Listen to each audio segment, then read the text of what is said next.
या अमूर फाल्कनच्या प्रवासाची कथा मोठी इंटरेस्टिंग आहे। त्यांच्या प्रवासावर संशोधन करण्यासाठी ईशान्य भारतात एक प्रयोग केला गेला। गेल्या वर्षी म्हणजे 2025 साली मणिपूरमध्ये असं केलं की 3 अमूर फाल्कनना पकडलं, 3 पक्ष्यांना पकडलं आणि त्यांच्यावर टॅग लावण्यात आला। या टॅगच्या सहाय्याने त्यांच्या प्रवासाचा मार्ग आपल्याला अभ्यासता येईल असा तो विचार होता। या तिघांनाही एकाच वेळी सोडलं गेलं। त्यातला एक पक्षी जो होता त्यांनी 6100 किलोमीटर प्रवास केला आणि तो थेट केनियात जाऊन पोहोचला।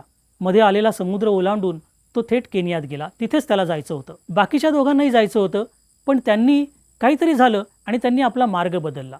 त्यातला एक जण बांगलादेशात गेला, तिथे काही काळ थांबला आणि मग तिथून अरबी समुद्र पार करून तो सोमालियात गेला। त्याने जवळजवळ 5500 किलोमीटर अंतर पार केलं। तिसरा अमूर फाल्कन जो होता तो मणिपूरहून उडाला आणि तेलंगणात आला।